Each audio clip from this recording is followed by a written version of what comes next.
चलिए आज इतिहास को एक बिल्कुल ही अलग नजरिए से देखते हैं। एक ऐसा नजरिया जो शायद पहले कभी नहीं सुना होगा। ये कहानी है एक छिपी हुई आत्मा की, एक खोए हुए स्वर्ग की और समय के एक ऐसे चक्र की जो कभी खत्म नहीं होता। तो आइए इस विचार की गहराइयों में उतरते हैं और इसके रहस्यों को समझने की कोशिश करते हैं। तो कहानी की शुरुआत ही एक बहुत बड़े पैराडॉक्स, एक विरोधाभास से होती है। सोचिए जरा, एक ऐसी जमीन जो कभी सोने की चिड़िया कहलाती थी, जहां दौलत की कोई सीमा ही नहीं थी, लेकिन आज उसी जमीन पर गरीबी और संघर्ष है। यही विरोधाभास इस पूरी कहानी के केंद्र में है।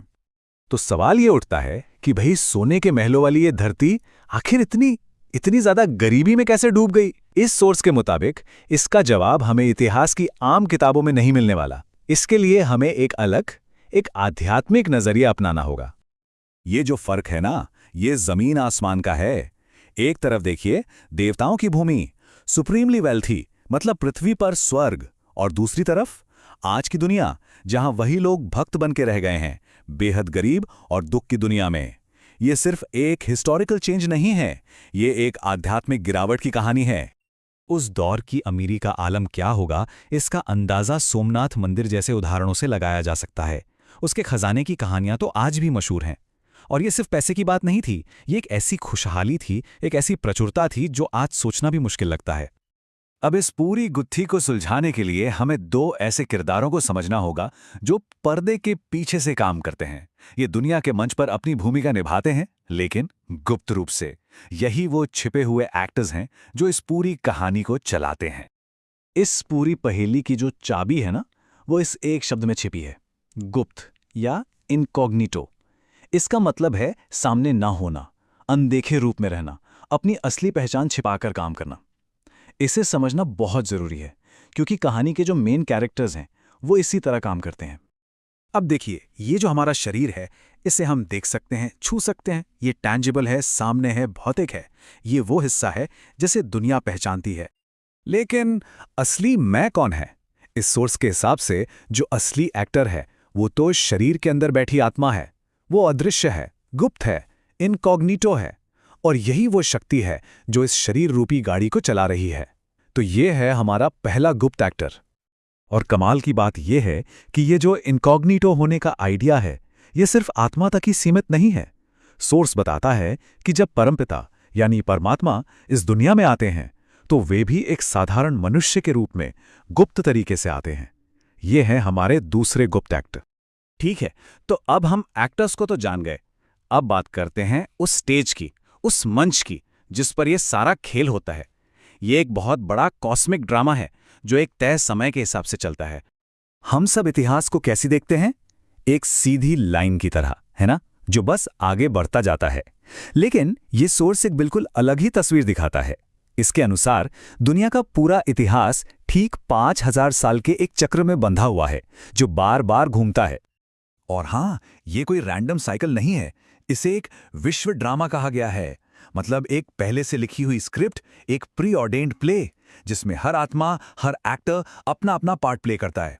इसका मतलब ये हुआ कि जो कुछ भी होता है वो सब इस नाटक का ही एक हिस्सा है। तो ये ड्रामा 4 एक्ट्स या कहें 4 युगों में चलता है। कहानी शुरू होती है सतयुग से, गोल्डन एज, जो सतो प्रधान यानी संपूर्ण पवित्रता का समय है। फिर धीरे धीरे पवित्रता कम होती है और हम त्रेता, द्वापर से होते हुए कलयुग में पहुंचते हैं, जो सबसे अंधकारमय और तमो प्रधान युग है। ये आत्मा की एक तरह से ऊपर से नीचे गिरने की यात्रा है। अच्छा, तो इस 5000 साल के सफर में होता क्या है? एक आत्मा ज्यादा से ज्यादा 84 जन्म लेती है। वो अपनी यात्रा एक देवता के रूप में शुरू करती है और इस साइकिल के अंत तक आते आते एक भक्त बन जाती है। और इस प्रक्रिया में वो ये पूरी तरह से भूल जाती है कि वो असल में कौन थी। ये भूलने और फिर से खुद को याद करने की एक महागाथा है। तो इस नज़रिए से अगर देखें तो जो ओरिजिनल देवी देवता धर्म है वो सबसे पुराना है, पूरे 5000 साल का। सोर्स के मुताबिक बाकी जितने भी बड़े धर्म हैं वे इस साइकिल के दूसरे हिस्से में, यानी पिछले करीब 2500 सालों में ही सामने आए हैं। तो यहाँ एक बहुत बड़ा सवाल खड़ा होता है, अगर हर साइकिल का एंड पतन और अंधेरे में ही होना है, तो फिर से वो गोल्डन एज, वो सतयुग शुरू कैसे होता है? इस चक्र को रीसेट कौन करता है? और इसका जवाब है एक डिवाइन इंटरवेंशन, एक दिव्य हस्तक्षेप। सोर्स के अनुसार जब दुनिया अपनी सबसे गिरी हुई हालत में पहुंच जाती है तो अब परमपिता खुद इस धरती पर आते हैं। वे कहते हैं, मुझे गरीबों को फिर से साहूकार बनाने के लिए गुप्त रूप से भारत में ही आना पड़ता है। और इसी काम की वजह से परमात्मा को एक बहुत ही प्यारा टाइटल मिलता है, गरीब निवाज। इसका मतलब है गरीबों का पालनहार। ये सिर्फ एक नाम नहीं है, ये उनकी भूमिका को बताता है, जिसमें वो गिरे हुओं को उठाकर फिर से सबसे ऊंचा, सबसे श्रेष्ठ बनाते हैं। तो ये पूरा ट्रांसफॉर्मेशन होता कैसे है? इसका एक पूरा प्रोसेस है। समझिए 4 स्टेप्स का रोड मैप है। पहला, परमात्मा एक साधारण इंसान के रूप में गुप्त रूप से आते हैं। दूसरा, वो भूला हुआ ज्ञान सिखाते हैं। तीसरा, इस ज्ञान से वो आत्माओं को फिर से पवित्र बनाते हैं। और चौथा, वे फिर से स्वर्ग यानी सतयुग की स्थापना करते हैं।